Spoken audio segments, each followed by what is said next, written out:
박정희 한판 승부 한판 브리핑 시간 오마이뉴스의 곽우신 기자와 함께합니다. 어서 오세요. 네, 안녕하세요. 네, 오늘도 장성철 소장님과 현근택 변호사 두 분과도 함께합니다. 어서 오세요. 안녕하십니까? 네, 안녕하세요. 자, 재판 얘기하겠습니다. 자, 김건희 씨에 대해서 징역 1년 8개월. 헌정사상 영부인 출신이 이게 형사 범죄로 실형받은 건 처음이긴 한데, 자, 1년 8개월이 나왔습니다. 유죄 선고 장면을 일단 영상으로 만납니다. 영부인은 대통령의 가장 가까운 곳에서 대통령에게 지대한 영향을 미칠 수 있고 대통령과 함께 나라를 대표하는 상징적인 존재입니다. 그에 걸맞은 처신이 필요하고 기본적으로 높은 청렴성과 연결성이 요구됨은 두말할 나위가 없습니다. 주문, 피고인을 징역 1년 8월에 처한다. 압수된 그라프 목걸이 1개를 몰수한다. 피고인으로부터 1281만 5천 원을 추징한다. 위 추징금에 상당한 금액의 간합을 명한다. 예, 자 오늘 판사의 주요 선고 장면을 보셨습니다. 전해주실까요? 네, 방금 나온 것처럼 서울중앙지방법원은 오늘 오후 2시 10분부터 생중계를 통해서 내진 이번 선고 공판에서 징역 1년 8개월 그리고 그라프 목걸이는 몰수 1281만 원 5천 원 추징을 선고했습니다. 이 도이치모터스 주가조작과당 관련 자본시장법 위반은 무죄였고요.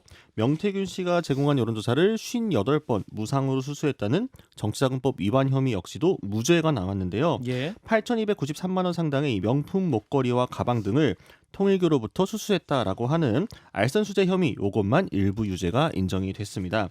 재판부는 그런데 오늘 이야기를 하면서 자신의 자금이 시세 조정 행위에 동원됐음을 인식하고 용인했다고 볼 여지가 있다라고 했고 예. 명태균이 무상으로 여론조사 결과를 피고인 부부에게 제공을 했고 그 대가로 영향력을 행사해 김영선 국회의원 선거 공천을 받은 것은 아닌가 의심이 가긴 한다라고 했지만 이를 확정할 만한 증거나 진술이 부족하다라고 보았는데요. 예. 특검 측은 즉각 항소 의사를 밝혔습니다. 의심이 가긴 한다. 하지만 증거나 진술이 부족하다. 근데 우리 녹취록 많이 들었었는데 아니 뭐 그렇다는 얘기고요. 자, 권성동 의원, 윤영호 전 통일교 세계본부장 각각 유죄도 받았습니다. 네, 역시나 서울중앙지방법원에서요. 권성동 의원 선고 공판에서는 통일교로부터 1억 원을 받아 정치자금법을 위반했다라면서 징역 2년과 추징금 1억 원을 선고를 했는데 이 본인은 혐의를 부인을 했지만 결국 지난 2022년 1월 윤영호 전 통일교 세계본부장으로부터 이 윤석열 정부의 교단 지원 등 청탁과 함께 1억 원을 받은 혐의가 인정이 된 겁니다. 예. 재판부는 국회의원이라면 헌법상 청렴 의무의 기초에 양심에 따라 국가 이익을 우선시해야 하지만 이 범행은 국민의 기대와 헌법상 책무를 저버린 행위이고 특히나 본인이 15년간 검사로 재직을 했고 국회 예. 법사위원장으로 재직한 법률 전문가인데 이런데도 소사 초기부터 이 혐의를 부인해서 비난 가능성이 크다라고 꼬집었고요. 예. 또 이 윤영호 전 통일교 세계본부장도 오늘 1심에서 1년 2개월의 실형을 선고받았습니다. 재판부는 이에 대해서도 통일교의 자금력을 앞세워 대통령의 최측근인 김건희 씨와 권성동 의원에게 고액 금품을 제공을 했고 그 과정에서 통일교 자금을 횡령했다라고 설명을 했습니다. 예. 자, 일단 오늘 김건희 씨에 대한 1심 선고 결과부터 좀 짚어보겠습니다. 일단은 특검에서는 징역 15년, 벌금 20억 원, 추징금 9억 4,800여만 원을 구현했었는데 현실은 징역 1년 8개월, 18년이 아니고 1년 8개월입니다. 그리고 추징금 1,281만 5천 원. 자, 우리 변호사가 계시니까 현 변호사님. 저도 사실은 듣고 놀랐어요. 그러니까 마침 이제 김건희 특검에 있던 분이 좀 아는 변호사님한테 물어봤더니 예. 굉장히 본인도 놀랐다 그러던데 예. 사실은 왜 하필이면 이게 좀 생각나요. 왜 김건희 윤석열에만 우리 이렇게 법의 판단이 관대한가. 예전에 이제 그 구속 체포영장 풀어줄 때도 보면 이 70년 동안 그동안 이제 일로 계산하던 걸 법에도 날로 돼 있고 예. 하필이면 시간으로 계산해서 예. 그때 그런 일이 있었잖아요. 맞아요. 오늘도 저는 이제 비슷한 생각을 받았는데 예. 왜냐하면 아시겠지만 이 도이치 주가 조작 사건은 뭐 그냥 된 사건이 아니란 말이죠. 예. 이게 뭐 10년 이상 된 사건이고 이것 때문에 뭐 윤석열 정부 내내 했던 얘기인데 두 가지 점을 얘기하고 싶어요. 하나는 뭐냐면 다른 전주들은 방조 혐의로 처벌을 받았거든요. 그렇죠. 예. 그러면은 사실은 판사가 공무관계가 인정 안 되면 직권으로 그러니까 공소장 변경을 안 해도 방조 혐의를 판단할 수가 있어요. 원칙적으로는. 아 그래요? 그렇죠. 예. 왜냐하면 큰 범죄, 공무원범이란 큰 범죄고 그분의 일부를 인정하는 거잖아요. 방조는 작은 범죄니까. 그러니까 방조로 인정한 거를 공범으로 인정할 경우에는 공소장 변경이 반드시 필요합니다. 큰 거니까. 그러니까 예. 지난번에 한덕수 사건도 그렇게 공소장 변경을 하라 그런 거잖아요. 예. 근데 공범으로 한 거를 방조를 할 때는 원칙적으로는 이제 방조 혐의 인정할 수 있는데 예. 직권으로라도 할 수 있어요. 공소장 변경 안 해도. 만약에 또 보통인 경우에는 예. 다른 사건에서 방조 혐의가 인정됐으면 판사가 이게 공범이 안 될 수도 있으면 주의적으로 1차적으로는 공범 판단하고 안 되면 방조 혐의라도 판단을 할 수 있게끔 공소장 변경을 하라고 보통 그 소송지휘. 소송지를 하거든요. 검사한테. 예. 그게 없었어요. 그러면 사실은 그냥 불고불리라 그래서 공범으로 기소했는데 공범 아니니까 무죄. 이렇게 하지 않고 보통 일반적인 경우는 예. 검사한테 뭐 방조 혐의도 될 수 있으니까 한번 공소장 변경을 1차적으로 한번 1차 그러니까 주의적 예비적이라 그러는데 해봐라 이렇게 얘기할 수 있는데 예. 그런 부분이 일단 없다는 게 저는 좀 의문이고요. 두 번째는 사실 이 공모관계가 인정 안 된다고 한 거잖아요. 한마디로 얘기하면 공동용범이 알긴 아니다. 알았는데 예. 재미있는 문구를 하나 설명자료에 봤는데 40%를 나누기로 했다는 거잖아요. 네. 40%면 굉장히 큰 거거든요. 예. 이 사람이 그만한 역할이 있다는 거잖아요. 결국은 그 비율은 뭐냐면 그 사람의 역할이에요. 그러니까 전체 그 주가조작으로 한 거 중에 40% 가져간다는 얘기는 다른 사람들 다 합쳐서 60%고 김건희 씨는 40% 가져간다는 얘기잖아요. 근데 이게 공모관계 인정 안 된다는 부분은 뭐라고 얘기해놨냐면 전체 계좌 중에 40% 나눈 게 아니라 김건희 계좌에서 40%만 나누기로 했기 때문에 공모관계 아니라는 건데 이 상식적으로 보면 이해가 돼요? 원래는 자기 계좌에서 나누는 거지 왜 남의 계좌까지 어떻게 나눠요? 그거는 진짜 이 범죄를 다 어우르는 사람이나 가능한 얘기지. 그래서 이 공모관계 인정을 너무 좁게 보지 않았나. 사실 돈 나누기로 하면 공모관계 인정되는 거거든요. 예. 가장 중요한 포인트가 돈 나누기로 한 건데 예. 그다음에 우리가 또 계속 얘기해도 돼요? 예, 말씀하세요. 왜 우리 그게 왜 8만 주 한 번에 7초 만에 하는 거 녹취록 나온 게 있잖아요. 맞아요. 예. 그게 대한 게 그 설명 자료에 없어요. 아, 그 중요한 부분인데. 새롭게 나온 그 그렇죠. 왜냐면 7초 만에 8만 주를 네. 거래를 했잖아요. 네. 적극적인 근데 행위. 그게 김건희 변호인 측에서는 우연이다. 아니 우연히 어떻게 7초 만에 8만 주 거래가 됩니까? 상식적으로 말이 안 되잖아요. 저거 한 주도 없는 사람들에겐 정말 언간삼식입니다. 그게 우연히 예. 그러니까 우연히 벌어질 수가 없는 일이잖아요. 근데 아니, 그런 부분 제가 보기에 굉장히 불리한 부분인데 설명 예. 자료에 또 없어서 아하. 의문이 많습니다. 아무튼. 자, 아무튼 저희가 본의 아니게 판사님들 이름을 잘 외우지 않게 되는데 이번에 또 우인성 부장판사님 외우게 되는데 이진관 부장판사였으면 분명히 소송지 하셨을 것 같지 않았을까? 그렇죠. 자꾸 비교를 하게 네. 돼요. 자, 일단은 장 소장님 일단은 세 가지 감정이 들었어요. 세 가지. 세 가지나. 네, 윤석열 전 대통령이 땅을 치고 후회할 것 같다. 왜? 내가 괜히 비상계엄을 선포했다. 아, 이거 웃으면 안 되는데. 우리가 많이 추측을 하듯이 당시에 김건희 특검법을 막고 예. 명태균 씨의 황금폰이 때문에 공개될까봐 음. 야 이거 불법적인 비상계엄을 한 거 아니냐. 그것도 아. 큰 요인 중에 하나다. 어. 본인은 뭐 자꾸 탄핵해서 그렇다고 얘기를 네. 했지만 네. 그런 김건희 씨 보호하려고 비상계엄 한 거 아니냐. 그런 저희가 분석을 많이 했는데 맞아요. 이 두 부분에 대해서는 주가 조작 사건이라든지 명태균 씨 여론조사 이 네. 부분을 무죄가 나왔단 말이에요. 맞아요. 내가 왜 그러면은 내가 왜 비상계엄을 했지? 네. 내가 왜 지금 이 감옥에 있지? 음. 이렇게 좀 후회할 것 같다라는 생각이 들고 예. 두 번째는 특검의 수사가 조금 너무 허술하고 민중이 특검. 예, 기소 내용이 좀 허술하지 않았느냐. 음. 도이치모터스 주가 조작 사건 같은 경우에는 음. 예비적 공소 사실로 방조 혐의를 좀 추가했으면 그 당시에 손모 씨도 방조 혐의로 좀 처벌을 받았잖아요. 맞아요. 예. 근데 이거는 방조 혐의 안 하고 공모 혐의로만 기소했기 때문에 예. 좀 봐주는 이러한 판결이 나올 수 있지 않았을까라는 좀 생각이 들고 세 번째로는 판사가 너무 피고인의 이익을 강조하고 예. 뭐 너무 봐준 거 아니냐 좀 그런 생각이 듭니다. 여러 가지 뭐 주가 조작 사건이야 현근택 변호사님 설명을 잘 해주셨는데 예. 저는 명태균 씨 여론조사 무상수수가 무죄라고 이렇게 판결한 거는 예. 이거는 정치와 공천 시스템을 전혀 모르는 분이 여러 가지 증거 자료도 제대로 보지도 않고 판결한 것이 아니냐 그런 생각이 들고 예. 여론조사 계약서를 작성한 바가 없기 때문에 무죄다 이런 식의 얘기도 했고 예. 공관위에서 공천을 결국엔 한 거 아니냐. 예. 그렇기 때문에 이거는 무죄다 이런 식으로 얘기를 해요. 그러니까 이런 거죠. 명태균 예. 씨가 참 뭐 이준석 대표나 공관위원들한테 상당히 연락을 했고 그리고 뭐 윤건희 부부한테 연락해가지고 결국에는 공관위가 그거를 종합적으로 판단해가지고 이거는 공천한 거다 김영선 씨를. 예. 그러니까 공관위에서 공천 준 거지. 예. 이거는 윤건희 부부의 압력이 아니다 이렇게 얘기를 하거든요. 예.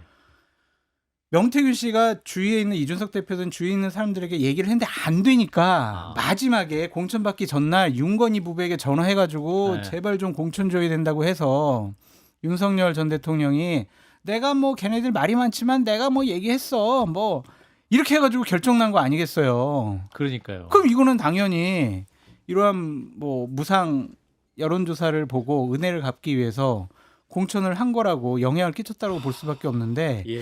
이거를 어떻게 공관위에서 그런 얘기 다 듣고 자율적으로 판단했다라고 무죄를 줄 수가 있냐 이거죠. 도저히 이해가 되지 않는 판결이에요. 이거 무죄면 김경 시의원도 무죄.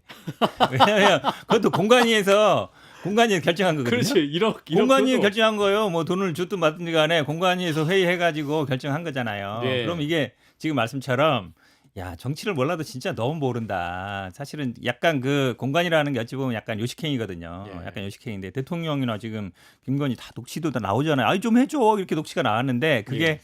그럼에도 불구하고 공관위에서 독자적으로 회의해서 결정했다. 이게 제가 보기에는 야 너무 좀 모르는 거예요. 이게. 정치를 전혀 모르는 전혀 거죠. 그냥 세상과 문 닫고 사신 것 같아요. 세상과 문 닫고 옛말에 많이 관심 있으신 것 같아요. 형무 등급 추무리 불량. 예. 무죄 추자의 원칙과 그 불분명할 땐 피고인의 이익으로. 이건 이제 법학개론 같은 이제 그런 얘기를 말씀하신 건데. 염결성이라는 단어도 저는 살면서 지금 처음 들었어요. 염결성. 네. 예. 뭐 이게 청빈하게 예. 그렇게 지내야 된다 그런 예. 뜻이라고 하더라고요. 예. 이렇게 어려운 말 꼭 쓰면서 근데 아까 이제 현 판결하는 변호사님 거예요. 말씀하신 그 방조의 성립은 이제 판사님이 뭐라고 얘기했냐면 판사가 방조의 설립은 변론으로 별개 논의로 하더라도 공동 정범이 성립할 수는 없다.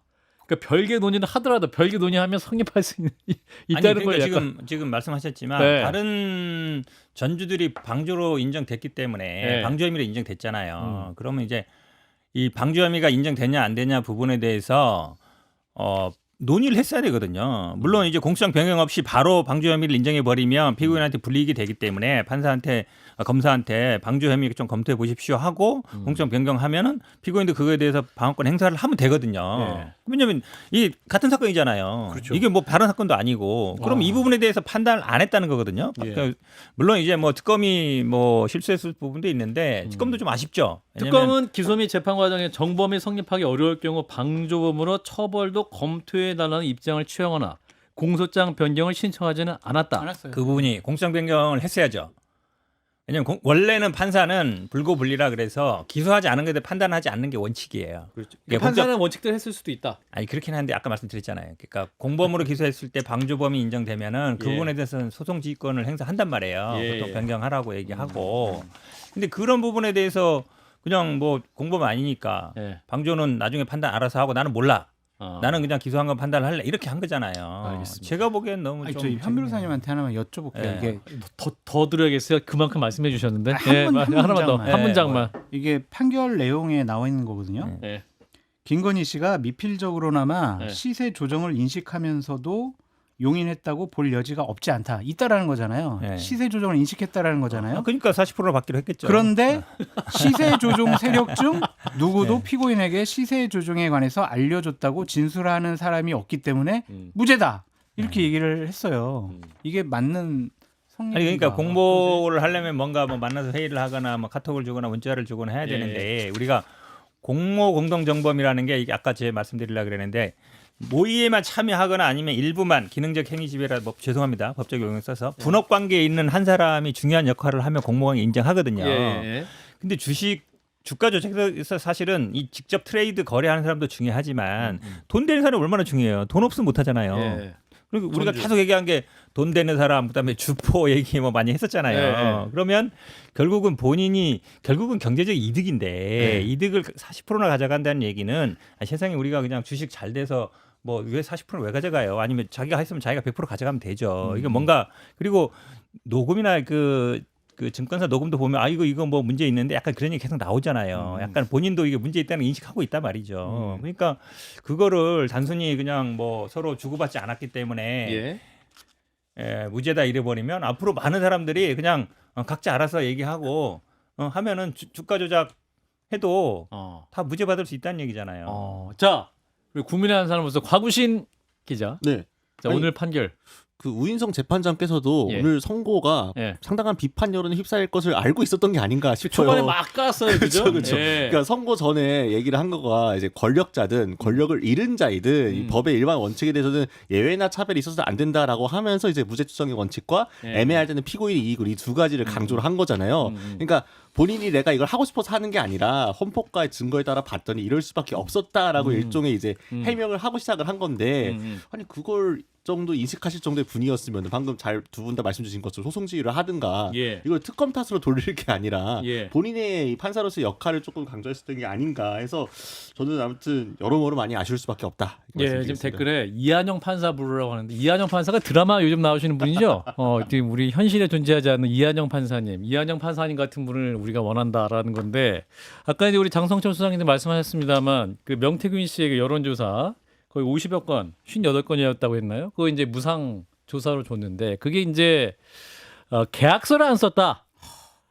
하고 무죄 판단의 근거로 들었단 말이죠. 그러면 저는 이게 딱 생각나는 게 그 오세훈 서울시장도 무죄네요. 계약서 안 썼으니까. 문제죠. 네.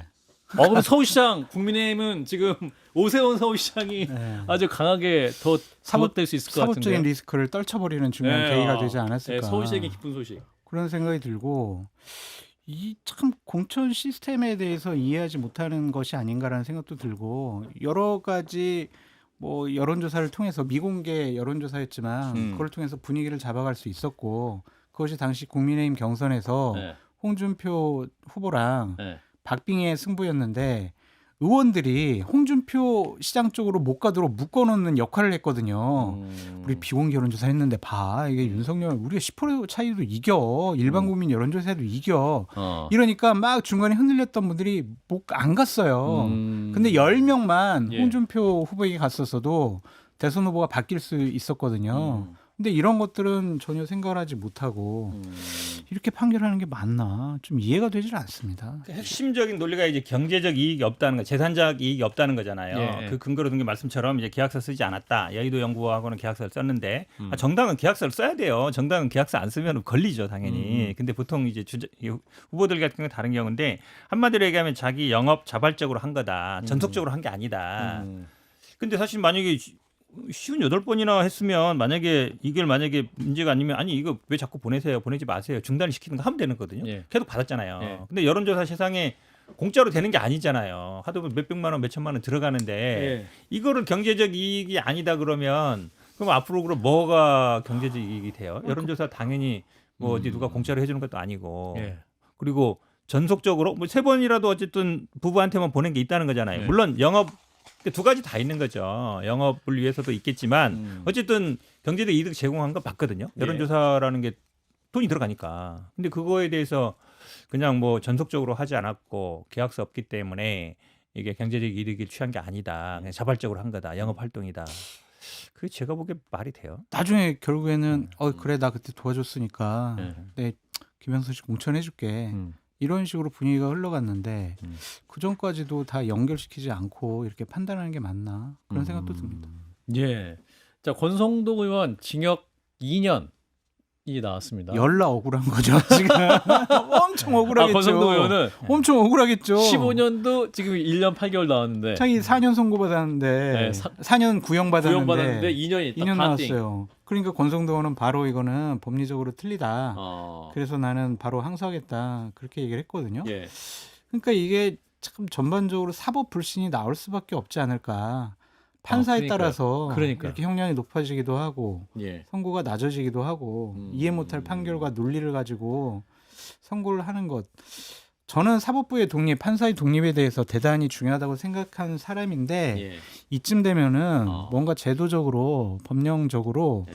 사법부 판사를 임용을 하는 데 있어서 제한적인 조건을 좀 둬야 되지 않을까 그런 생각이 드네요. 그러니까 이게 뭐냐면 사법기관 행위 주체자들이 누구냐에 따라서 결과가 너무 다르잖아요. 그러니까. 일반 검찰청이 기소했을 때는 무죄고 무혐의 불송치했고, 근데 특검이 하니까 징역 15년 구형했고, 지금 또 이제 이진관 부장판사 같은 경우는 특검이 수사한 거 외에 이거 하나 더 넣으세요. 중요무종사자도 맞아요. 한덕수 네. 총리에 대해서는 2개 더 넣었잖아요. 근데 이번 또 판사님은 특검이 불고불리 원칙에 의해서 얘기 안 했으니까 논의 대상 아니다 이렇게 얘기해 버리잖아요. 그러니까 이게 사람에 따라서 판단, 사람의 의지에 따라 너무 달라지니까 이 국민들 입장에서 이게 사법 정의가 근데 무엇이냐? 이제 또 사법부 독립이라는 게 판사의 판단에 대해서는 뭔가 평가할 수 있는 방법이 없어요. 예를 들어서 뭐 이렇다고 해서 이 판사한테 뭐 뭘 할 수 있는 게 없잖아요. 예. 그래서 우리가 법 왜곡죄 얘기가 나오는 게 그런 겁니다. 사실 예. 판사가 어떤 판단을 하든지 간에 뭐 뒤로 돈을 먹거나 아니면 뭐 이런 게 아니면 그에 대해서 뭐 징계를 하거나 이런 게 없어요. 예. 그러다 보니까 사실은 이제 이런 게 나오는 건데 권성동 의원 얘기하기 전에 예. 지금 이제 이 통일교 알선수재 부분도 예. 사실은 이제 뭐 일년 V1, V0로 있지만 왜 우리가 이게 한마디로 얘기하면 이제 공무원이 아니어서 알선수재를 한 거거든요. 원래 윤석열하고 부부니까 공범으로 뇌물의 공범으로 원래 갔어야 돼요. 원래 그렇잖아요. 네. 공범 관계 뭐 예전에 우리가 뭐 같은 주머니 뭐 이런 얘기 나오면 네. 그 이거는 부부인데도 네. 공범으로 안 본 거란 말이에요. 같은 주머니 아니다. 그렇죠. 다른 주머니라는 건데 사실은 우리가 뇌물 사건에서 대부분 공무원 사건에서 보면 예. 부인이 남편 일과 관해서 돈을 받으면 네. 대부분 뇌물의 공범으로 기소한단 말이에요. 같이. 근데 이거 한번 봐준 거거든요. 이분은 공무원 아니야. 그리고 윤석열하고 상관없어. 그러니까 알선수재를 기소한 거란 말이에요. 예. 이것도 저는 오히려 할 때도 뇌물로 기소를 하고 예. 그다음에 안 되면 알선수재 이렇게 판단 받았어야 되는데 1차로 뇌물로 하고 아하. 안 되면 알선수재 해달라 이렇게 네. 갔어야 되거든요. 예. 근데 요 뇌물은 아예 처음부터 고려를 안 한 거잖아요. 그것도 나는 좀 그래요. 민주기 특검이 이게 지금 이제 초반에 수사 막 열심히 하다가 이분들이 검찰청법 이렇게 나오면서 한 40명 정도가 검찰청으로 다시 돌아가겠다. 맞아요. 이분들이 그렇게 말씀했던 분들이잖아요. 그래서 이게 수사가 이후에 또 제대로 될 것이냐 이 부분에 대해서도 좀 그래도 또 국가의 녹을 먹는 분들인데 최선을 다하실 것이다라고 생각한 분이 많았는데 곽우신 기자. 네. 그러니까 사실 서초동에서도 기류가 좀 이상하다라는 이야기 좀 나왔었거든요. 특검팀의 수사 의지나 이런 것들이 방금 말씀하신 그 분기점 이후로 네. 많이 좀 흔들리고 있고, 그러니까 특검 안에서의 기강이 안 잡히다 보니까 이게 과연 앞으로 공소유지가 가능하겠네 이런 우려가 일부 이제 있었는데 예. 어떻게 보면은 그게 이제 단순히 기우가 아니라 실제 좀 현실로 들어맞은 게 아닌가 해서 사실은 나중에라도 특검에 대한 평가도 분명히 필요해 보입니다. 왜 이런 거밖에 기소를 못했는지. 그러니까 판사와 재판부에 대한 비판도 필요하겠지만은 민중기 특검팀이 과연 제 역할을 했는가에 대해서는 다시 한번 좀 전반적으로 살펴볼 필요가 있을 것 같습니다. 그 연장선에 지난번에 이거 기소를 하면서 민중기 특검에서 그랬잖아요. 입법이 필요하다. 영분에 대해서. 예. 아니 그거는 더 검사가 기소하는 검사가 무슨 입법론을 얘기한 거 국회에서 얘기하는 거고 한마디로 얘기하면 우리는 뇌물죄 입증 못했으니까 그냥 알선수재로 하는데 익스큐즈 좀 해줘 이 얘기잖아요. 그거는 진짜 그걸로 면피가 돼요? 뭐 특검이 기소하면서 입법론을 얘기해요. 우리 그 어쨌든 지금까지 다 공무원이나 이게 부인이 되면은 다 한 주머니로 보고 다 경제 공동체로 다 공범으로 기소해 왔는데 입증을 못했다는 얘기잖아요 결국은. 윤석열 특별검사는 그 박근혜 전 대통령이랑 그러니까요. 최서원 씨는 부부가 아닌데도 경제 공동체였잖아요. 공동체로 공범으로 갑자기 제 목소리 했는데 커지네. 안 되겠네. 광수기 기자 말씀 안 하니까 제가 막 목소리 커지잖아요. 제가 말씀하세요. 두 분이 워낙 말을 잘 해주시니까. 예. 예. 근데 이거는 그냥 굳이 어떤 코멘트를 하지 않더라도 예. 충분히 일반 시민분들께서 판단하실 수 있는 문제라고 봅니다. 예. 아니 이게 이제 국민들도 정보를 습득하는 경로와 이 수준이 많이 높아졌어요. 많이 높아졌기 때문에 이게 지금 판단이 다 있기 때문에 이 사법 정의에 대해서도 사법기관 정말 엄정하게 판단을 해야 되지 않을까 그런 아쉬움이 듭니다. 그래도 뭐 끝이 아니고 2개 재판 더 받고 있고요. 예, 예. 또 여러 가지 혐의에 대해서 알겠습니다. 뭐 2차 특검에서 하니까 국민 여러분께서 너무 화내지 말고 예. 오늘 저녁에 술 많이 드시지 마세요. 윤영호 본부장이 저는 약간 플리바겐이나 좀 이렇게 많이 얘기했잖아요. 예. 그래서 뭐 집행유예 가능성 좀 봤는데 그렇진 않더라고요. 음. 또 그 부분도 조금 의문이에요. 보통은 수사에 협조하거나 예. 말하면 협조해서 뭐- 이거 아니에요? 아니 그렇긴 한데 제가 보기에는 물론 뭐 이분 뭐 잘했다는 게 아니라 그리고 어느 정도 좀 그 배려해 줄 것 같은데 그 부분도 또 없는 것도 약간 또 의아해요. 알겠습니다. 자 일단 한판 브리핑 여기까지 하겠습니다. 곽우신 기자 보내드릴게요. 고맙습니다. 감사합니다.